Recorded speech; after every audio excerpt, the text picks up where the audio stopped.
ny fetim-pirenena 470 nahiditra hôpitaly 570 naratra tao Mahamasina 970 no maty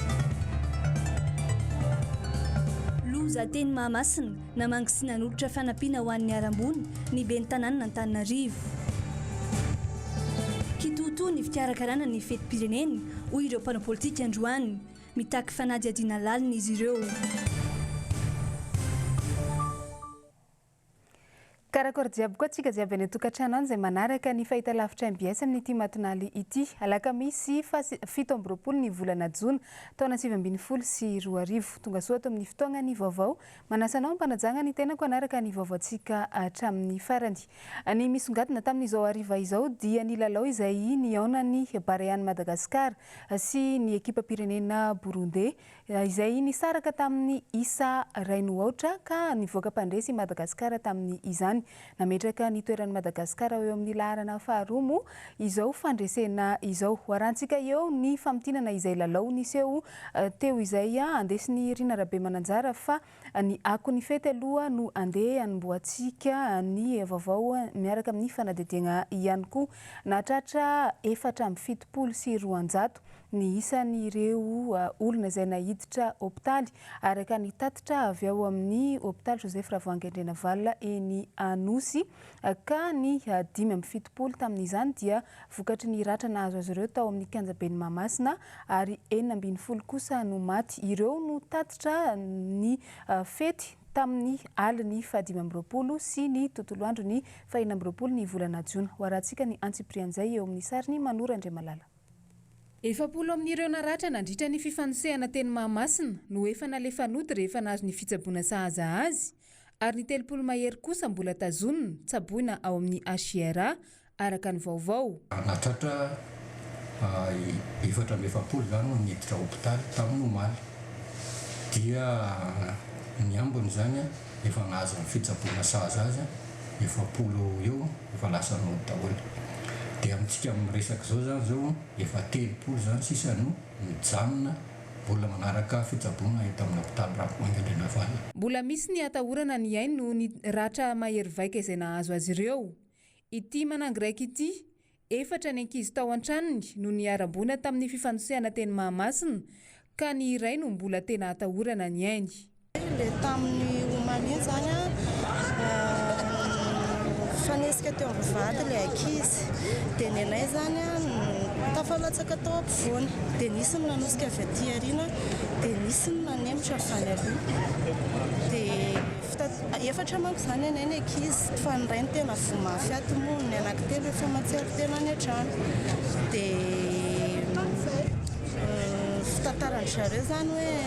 natosiko ny olona dia nisy mitoraka ozy izy avy any aoriana misy mamaly toraka koa avy any aloha dia nisy namely bekera ozy izy nitadidiko farany dia tsy zay dia tsy matsiaro tena dia ny anankiray moa zany mbola ato amin'ny mbola tsy matsiaro tena mihitsy vao avy natao opération anankitelo nitadina taminazy raha vola eto mananay zany tsy manana mihitsy zay dia mbola mangataka an'izay rehetra malalatonina zany zay mba hanampy anay satria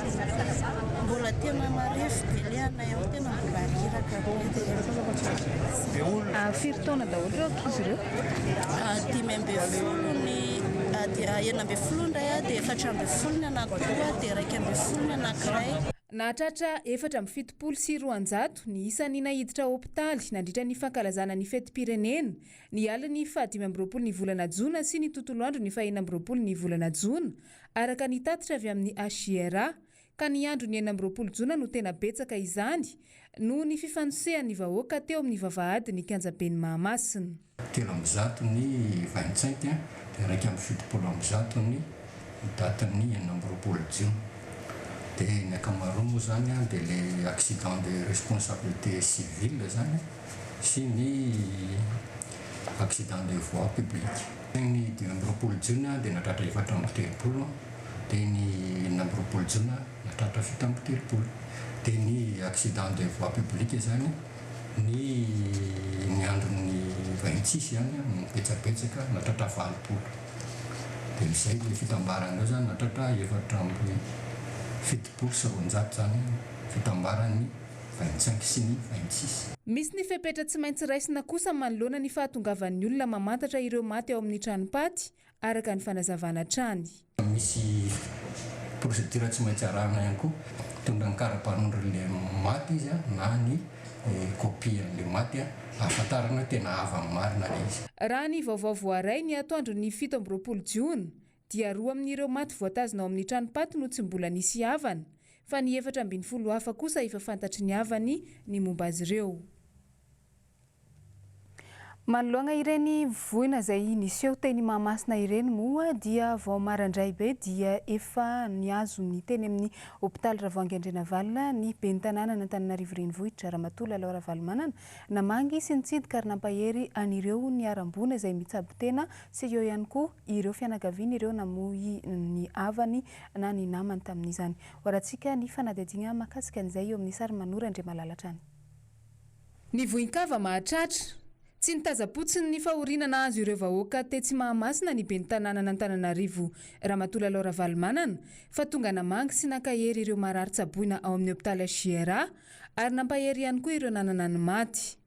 Ankoatra izay dia nisy ny fitondrana solondranom-boankazo ho an'ny marary ary solondranom-bary tsy masaka ho an'ny havan'ny maty. Zava-dehibe loatra ny fifanampiana sy fifampitsinjovana ary ny fifanohanana amin'ny ady sarotra tahaka izao ka tsy maintsy mijoro ny ben'ny tanàna amin'ny mahareny ny vahoaka n'Antananarivo azy. Amin'ny zavatra misampy ny firenena zany le tamin'ny fety maly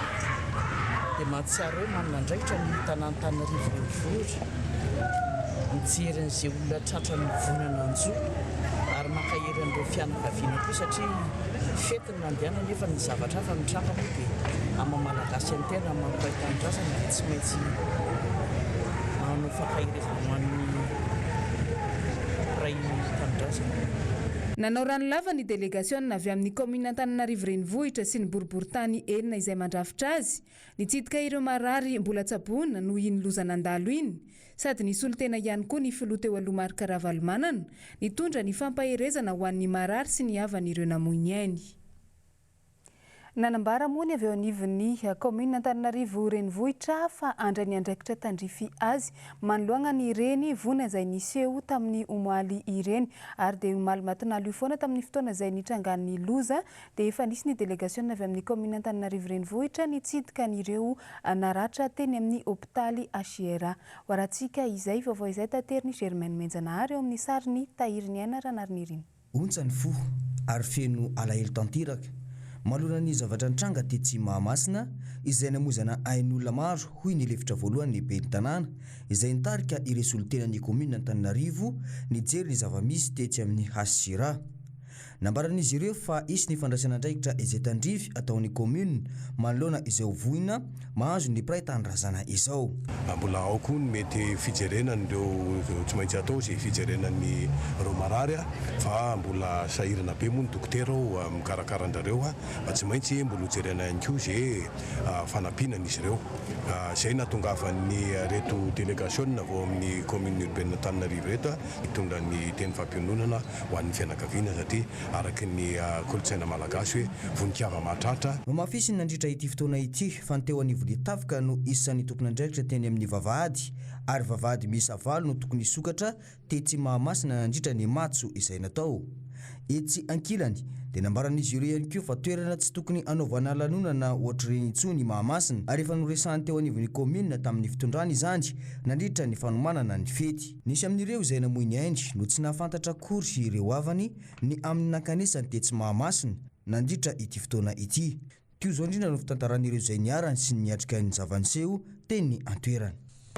Zanaky ny anadanay le maty ao nandeha fety zareo io zany ny tena eo analakely nefa ny zareo nanitatra taty Mahamasina dia tsaika mifanoisika angambany dia mety vohitsakitsaka 14 ans dia ny anankiray voantaty 6 taona fa mbola dans le coma teo mivavahady hoe teo dia mitsesika avy hoe teo dia tsy mivahany reo mihitsy mivavahady dia avy eo farany ilay izy dia mivahany amin'izay ilay vavahady dia mifanesika amin'izay dia nanosika daholo ny avany ariana avany dia voatosika ny zareo tao ambany tao izay dia sasany rehetra fa nanitsaka ny daholo sasany nanitsaka mitoraka dia avy eo ilay teria efa tafiditra indray mbola mitoraka tamin'ny vaty daholo indray efa tafiditra mitoraka namely totondry daholo namely totondry anay daholo le efa tafiditra dia izay no naparatra anay dia na lohako ny tonga dia tery tao tsy haiko na voa amin'ny vaty na ahoana no natonga ny lohako tonga dia fanina be aho dia tsy nahita lalana intsony. Miisa 20 mahery no naratra ary 12 no maty raha nitatitra voaray farany vokatry ny fifanosehana tetsy Mahamasina nandritra ny fankalazana ny daty ny 14 Jiona iny. Teo amin'ity toerana ety ihany koa anefa no efa namoizana ain'olona nandritry ny lalao nataon'ny Bariany Madagasikara sy Senegal volana vitsivitsy latsy izay raha somary tsaevina kely. Manoloana izany dia tokony isy ny fitandremana indrindra fa ho an'ny mpitondra fanjakana. Fa manoloana izay dia nisy ihany koa ny fanaovana valan-dresaka tamin'ny mpanao gazety izay nataon'ny CRN na ny antoko kintana tarihan'ny Tabera Randriamanatsoa atetsy Tsaralalàna mitaky ny anaovana fanadihadiana lalina manoloana ny ireny zavanitranga teny Mahamasina ireny izy ireo satria tsy tokony hisy ny agnabon'ny lalàna hoy Andriamatoa Tabera Randriamanatsoa. Horantsika izay vaovao izay tateriny Germain Menjanahary sy Mathieu Princy. Fitantanandraha ratsy matotra, fanaovana kitoatoa, fizahozahoana. Ireo no isan'ny antony nahatonga ny zavatra nitranga tetsy Mahamasina. Nandritra ny fanamariana ny daty ny 14 Jiona izay nahafatesana olona miisa 12 ary 20 mahery no naratra raha nitatitra voaray farany. No mafisy ny CRN nandritra ny valandresaka ho an'ny mpanao gazety teny amin'ny ivotoeran'izy ireo ety Tsaralalàna fa raha toka nomena andraikitra feno sy nisy ny fifanajana teo amin'ny filohan-kehitriny sy ny ben'ny tanàna n'Antananarivo dia mety tsy nitranga ireny zavatra ireny. Sangina metraka ny tenany ho mahavita tena ny filoham-pirenena ankehitriny any ka manao tsinotsinona ny ben'ny tanàna izay mahafantatra ny lakilena Antananarivo rehetra ho hiatrany avy eo anivo ny antoko kintana sy ny CRN. Dia misy fandaminana tokony ho nazava satria misy tanàna mifehy azy ty Antananarivo ity fa no raisiny ny présidence avokoa ny fitantanana sy ny fandaminana ny zavatra rehetra. Dia amin'izao zavatra mitranga zao izy ary no tena tomponatoka. Izy ny tena tomponatoka. Raha nizay zany nareo omaly ty tamin'ny fety igny raha tena izy zany ny ben'ny tanàna no misena any président république na ny Rwanda eo na ny rehetrarehetra eo amin'ny vavahady ekara le amin'ny tribune. Sy ny mena andraikitra ny ben'ny tanàna Antananarivo na ny vavahady io zany lakile ny vavahady amin'io Mahamasina io zareo président mieritreritra fa tsy tompony ty tanàna Antananarivo ty. Vokany io zavatra nisy eo. Esan'ny zavatra atao Antananarivo ty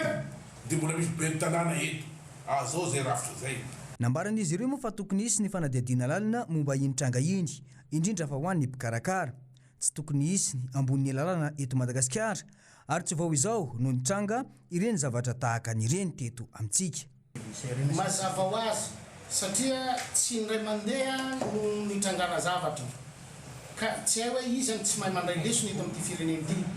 Isaky manao tsika dia misy raha foana tamin'ny investiture teo na betsaka zany le zavatra misy tsy indray mandeha tsy indroa tsy intelo mbola fahatolo ohatran'izany fa ny an'ity firenena ity ka mba hialana amin'izany rehetrarehetra zany dia hitenenanay hoe ataovy mazava iza ny tomponatoka ny karakara ny fety tonono ny anarany hoe izao ministre zao na ino zao ny karakara ny fety io dia io mpikarakara io mihitsy no tokony atao fanadihadiana satria misy ainana fohy tsy aina anankiray ihany sa iza ny maty zany vao hisy fisaonany amin'ity firenena ity ary iza ny maty vao tokony alahelo tsika ka izahay dia miteny hoe raha tsy misy fanadihadiana dia tsy angina izany. Nanamafy moa izy ireo fa isy ny fandraisana fepetra raha toka tsy misy ny fandraisana andraikitry ny fitondrana sy ny avy eo anivo ny fitsarana mahakasika ny fanadihadiana amin'izay olona nanao tandrevaka ka namozana ain'olona tahaka ireny. Tsy vao izao tokoa mantsy no nisy tahaka izao teto amintsika fa saika isaky ny misy lanonana dia mitranga foana ny tahaka izany toy ny nitranga tamin'ny lalao izay nataon'ny Bariany Madagasikara sy i Senegal vao volana vitsivitsy lasa izay. Tafiditra agnatin'ny fiadidinany tanàna Antananarivo renivohitra moa raha ny eo amin'ny kianjabeny Mahamasina io. Mitondra ny fanazavana manoloana ireny ranandalo ireny ihany koa Andriamatoa Andriamisa Ramion Patrick izay avy ao amin'ny CDVC eo anivon'ny commune Antananarivo renivohitra. Anisany nambarany fa niseho nahavita tena ka tsy nikaiky fiaramiasa na fiaramentana tamin'ny commune Antananarivo renivohitra ny tompon'andraikitra voalohany izay karakara anireny lanonana bevata izay natao teny amin'ny kianjany Mahamasina ireny ka anisan'izay ihany koa no lesoka sy nahatonga anireny fifanosehana teo am-bavahady ireny. Horantsika ny fanampanazavana. Vokatry ny tsify sy ny fifanajana eo amin'ny fandaminana ny raharaha rehefa miatrika fety toy izao no anisan'ny sakana ho an'ny fampandrosoana. Tsara ny mampafantatra fa tsy nisy ny fangatahana tonga teo anivon'ny fiadidin'ny tanàna Antananarivo renivohitra. Ny amin'ny sy ny fiaramiasa miaraka amin'ny commune Antananarivo renivohitra sy ireo tokony nanao fangatahana. Raha ny andro ny 20 Jona manokana tsy tomomba naraka ny tokony ho izy ny fankalazana ny asaramanitra noho ny tsify sy ny laminasa sy ny fandaminana matotra. Nateo amin'ny resaka fandaminana anatiny izany eny hatrany amin'ny fandaminana ivelany. Dia izay olona manao ny fangatahana no manao ny fandaminana rehetrarehetra miaraka amin'ny commune mba tsy siny hoe fanilikiliko andraikitra satria na ny fandaminana hoe vavaravavady firy no voaina toilette aiza ohatrohatrohatr'izany zany. Manoloana izany tsy mahagaga raha toka maro ny trangan'seho raha teo amin'ny resaka fahadiovan'ny tanàna manokana tsy voaja ny fahadiovana fako miparitaka no hita teny Mahamasina taorian'ny fankalazana ny fety araka izao hita amin'ny sary izao. Toy izao ny fahasimbana taorian'ny trangana hafatesan'olona araka izao hitantsika amin'ny sary izao hatrany. Ankoatra izay tsy nilesoka teo amin'ny fahadiovan'ny tanàna taorian'ny andron'ny 20 Jona ihany no anisan'ny trangany baribary fa ny trangana fahafatesan'olona maro efa mahatratra 20 isa. Ireny ny ranandalo tawarina ny fety teny amin'ny kianjabeny Mahamasina loto tsy loto fako eraka ny tany jiaby izay nandehanana fa hoarantsika izao ny fanazavana manokana manoloana ny raharaha izay niseho teo amin'ny fidirana tamin'ny kianjabeny Mahamasina andesiny Andriamatoa Andriamisa Ramion Patrick. Ny voalohany tena aloha dia ny mafampitana ny teny fampiononana amin'ireo mpiray-tanindrazana izay namony ainy teto amin'ny kianjabeny Mahamasina tamin'ny fankalazana fahaenina amby roapolo volana Jona tamin'ny omaly zany. Nampanahy tokoa ny zavatra niseho omaly satria namoy mpiray-tanindrazana indray teto amin'ny Mahamasina ary tena nitovy teo amin'ilay vavahady nisy nafaty an'ireo mpiray-tanindrazana tamintsika ihany koa tamin'ny lalaon'ny Barea sy Senegal. Vavahady valo no tokony nisokatra atao Mahamasina zany ka ny eo ampovoany dia natokana ho an'ireo olona manan-kaja zany izay tokony anotrina nyity fankalazana ny fetim-pirenena ity ary ny ankoatran'izay dia natokana ho an'ny sarababe-bahoaka ka misy ny tompon'andraikitra misahana zany fampidirana olona zany amin'ireo vavahady fito izay voalazako teo ka misy ny fisavana fohy azy zany ka izay natonga ny filaharana lavabe ho an'ireo olona izay hita hijery ny matso sy ny bala populaire izay hoe atao Mahamasina ka ireo tompon'andraikitra eny amin'ny vavahady reny moa dia izy no namo sy ny manidy an'ireo vavaravara zany hoe efa fiainana ny kianjabeny Mahamasina dia ohatran'ny nodiny zareo le izy dia nisy fotoana zany hoe hiakatra ambony terrain ny vahoaka dia tamin'izay fotoana izay no nibosesika niditra ny olona ka tamin'izay no nanisy ny naratra ary nisy ny namony ainy tokotrana. Tsara marihana eto fa izahay ato amin'ny kianjabeny Mahamasina dia manamarika etona fa izay rehetra mikarakara hetsika lehibe ato amin'ny kianjabeny Mahamasina no miandraikitra ny fampidirana olona sy miandraikitra ny fandriampahalemana izay amin'ny hetsika izay atao ato amin'ity kianjabeny Mahamasina ity. eo amin'ny raharam-pirenena ravoravo ny akamaroan'ny malagasy raha nahita n'ireny fampisehoana sy fampideraderana karazana fiara sy fitaovana maro samihafa teny amin'ny kianjaben'ny Mahamasina nandritra ny matso natao tamin'ny omaly ireny, saingy tsy mbola fantatra mazava amin'ny malagasy jiaby amin'izao ny takalony na ny vidiny na hoe aiza ho aiza ny fifanarahana an'izy eo na azon'ny fitondrana ankehitriny anireny fiara sy ny fitaovana maro samihafa izay naderadera ireny. Tsara ho fantatry ny malagasy jiaby anefa izany ary tsy tokony ho variana amin'ny fampisehoana sy ny aitratra madinidinika tahaka ireny ny malagasy fa mila mahafantatra ny tena zava-misy marina. Hoy Tabera Andriamanatsoa raha nitafa tamin'ny mpanao gazety ny tenany androany. Ny maramila nazy helikoptera nisy mpanao karate teo saiko fanotaniana avoaka malagasy avaiza ny volany nividanana ny helikoptera avaiza nividanana ny tomobily reny satria rehefa jerevanay ny loi de finance sisa agnatin'ny loi de finance nividanana amin'ireny zavatsy reny raha izy ary ny do inona ny tampony tokony ho fantatry avoaka malagasy zany zaho sy kritike hoe nahazo rafa teny malagasy mahazo ravatra tsara fa mahazava kosa sa hoe do zany do avy amin'iza ka ny volamena eto na le fagnan'io na aferaferana le fagnan'io valin'io sazy akela zany fanampiana avy na tamin'ny Israely ve sa tamin'ny Sovietika de inona ny tampony de tokony hazava zay volany vidinay etriny ny vidiny ary taiza nakana le budget nangananan'io tokony hazava mivoaka malagasy zay malahelo ny firenena voaka malagasy maty mitondra fazakana sa inonao feonao misy inona no atao. Eo amin'ny lafiny politika dia namoaka volavolana tety andro anatanterahana ny fifidianana ben'ny tanàna ny avy eo anivon'ny CENI ka ny datiny fa 20 ny volana Oktobra amin'ity taona 2024 ity no voalaza fa anatanterahana an'izany. Ny 20 Jolay ka hatramin'ny 7 ny volana Aogositra no fepitaona ahafahana mametraka ny antota taratasy filatsahako fidina mandidina ny 3 hetsy ariary ka hatramin'ny 5 tapitrisa ariary mo ny fandraisana anjara na ho an'ireo ilatsaka ho ben'ny tanàna izany na ho an'ireo ilatsaka ho mpanolotsaina. Nandindin'izay tateriny Edena Elia eo amin'ny sariny tahiriny Ranariny Irina. Araka ny fanapahan-kevitra noraisiny Vaomera maly eo tena misahana ny fifidianana na ny CENI dia navoakan'izy ireo androany ny volavolana tety andro mikasika ny fifidianana ben'ny tanàna sy ny mpanolotsaina eo anivon'ny komina. Ny alatsinainy 20 Oktobra 2024 no andro ny latsabato ary anomboka ny 20 Jolay hatramin'ny 3 Aogositra 2024 kosa ny fepitaona ametrahana ny antota taratasy firotsahako vidiny. Ny 15 Aogositra 2024 no amoahana ny lisitra ofisialy n'ireo kandida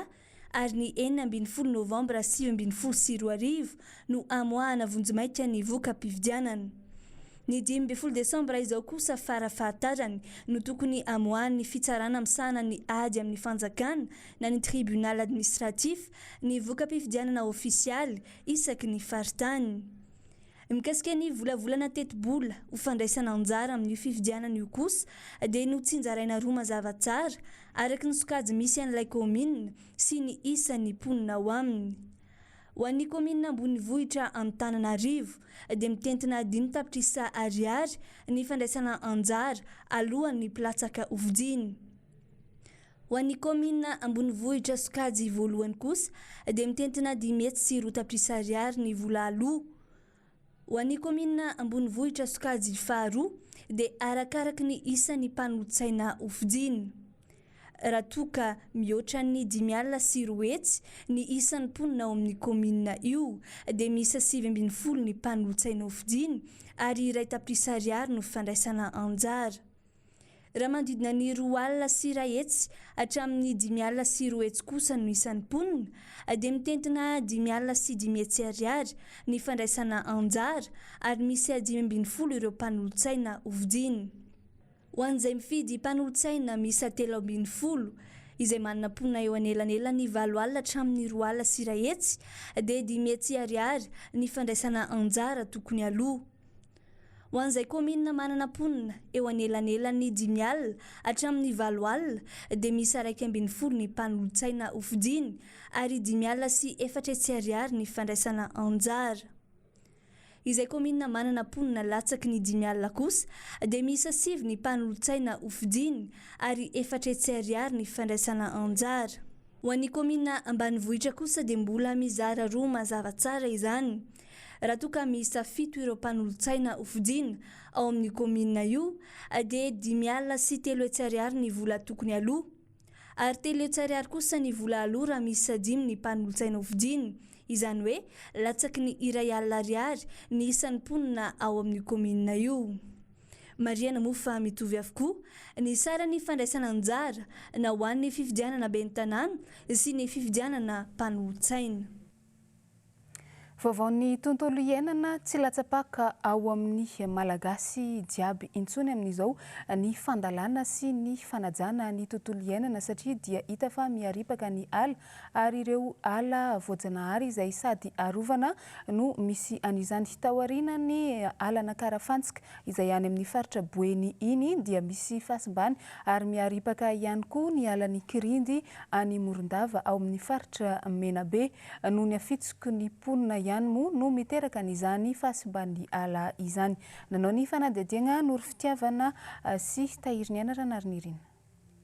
Ala 10 hektara ao anatin'ny faritra Rovana ao amin'ny alany Kirindy Lambokely faritra Morondava indray no nitondra faisana amina fitsikireo ponina monina ao anaty ala ny antoerana. Raha ny loharanom-baovao azo nanao fanahiniana ireo ponina ao antoerana amin'ny fandorana ny ala rehefa rarana ny mambolon-katsaka sy ny mangazo ao amin'ny ala io. Tsy vita andoran'izy ireo ny ala raha ny fanazavana fa mbola alain'izy ireo ihany koa ny hazo sarobidy toy ny palissandre. Efa maro no ripak'izy ireo raha tamin'ity karazan-kazo palissandre ity no resaina. Tamin'ny fitsirihana nisy nataon'ny tompon'andraikitra misana ny tontolo iainana iny indrindra tao amin'ny alany Kirindy no nahatratehaka ny hazo palissandre efa mahatratra 50 isa. Marina fa teo am-pitaomana ny hazo no nahatratehaka ireo ponina. Tsy ny andrela moa ny tompon'andraikitra raha vantany nahita ny tranga toy izao fa nampiantso avy hatrany ny foibe paritry ny tontolo iainana sy ny fampandrosoana maharitra. Tsy ny alany Kirindy ihany no efa tandindomindoza amin'izao fa saika ny ala rovana eto Madagasikara toy ny alany Menabe, ny alany Karafantsika, izao indray ny alany Kirindy. Ka ireo mpiavy, ireo mpifindra monina tonga monina ny antoerana no tena tompon'antoka ny amin'ny fanimbana sy ny fitrandrana ny ala. Araka ny efa natsidika tany amboalohany dia ny lalaon'ny kanina 7 sy 2 nandeha antsika manakatona ny vaovao amin'izao matonaly izao. Ny saraka tamin'ny isa raino aotra ny barian'i Madagasikara sy ny hirondelle ny Burundi tamin'ny lalao izay natao nanomboka tamin'ny 5 ora sasany ariva ora teto amintsika teo. Mametraka ny toeran'i Madagasikara eo amin'ny larana faharoa izao fandresena izay na azony manoloana ny Burundi izao. Tao amin'ny kianjan'ny Alexandria ny Egypte mo no nanaovana n'izay lalao baolina kitra ny onan'ny firenena rotonta izay. Horantsika ny famtinana ny lalao andesiny Rina Rabe Mananjara sy Erisora Jona Rifony. Tamin'ny alalan'ny coup franc no dakany lay miaritra teo ivelan'ny surface de réparation an'ny Burundi no nazahoan'ny Barea ny satokana nandresena any Burundi. Tanteraka ny fanirina ho antsika malagasy satria neto ho an'ny malagasy ny fandresena tamin'izany fionana tamin'ny Burundi izany. Nigeriano voalohany vonjomaika ao amin'ny vondrona be manana isa 9, Barea no faharoa manana isa 4, Guinée no fahatelo manana isa 1 ary Burundi no faha-4 manana isa 4. Somary mafimafy ny lalao fionan'ny Barea sy ny Burundi tamin'ny ankapobeny saingy naina nararoatra ny lesoka teo amin'ny Burundi ny malagasy nazahoana izay vokatra raino ohatra izay. Lalao farany ho ataon'ny Barea kosa ao amin'ny vondrona be ny fionana amin'ny Nigeria amin'ny alahady zao ao amin'ny kianjan'ny Alexandrie. Burundi kosa dia iona amin'ny Guinée mbola amin'ny alahady zao ihany ao amin'ny kianjan'ny Le Caire. orakoraka tsisy karan'izany ihany koa ny any mponina jiaby tetỳ amin'ny faritra Nosy-Patrana sy ny faritra Nosy-Zato iny raha ny hita nanoloana n'izay fandresena nandesiny Barea tamin'ny lalao iny izay antenaina moa ny atafakatra ny ekipam-pirenena malagasy ho amin'ny dingana ambonimbony kokoa. Iny ihany koa tompoko ilay sy tompovavy nandesitsika namarana ny vaovao tamin'izao matinaly izao mankasitraka anao nanaraka izany hatramin'ny farany mametraka ny veloma mandra-pitavo amintsika jiaby koa ny tenako amin'ny manaraka koa fotoanantsika eto amin'ny vaovaon'ny fahitalavitra MBS. Veloma tompoko.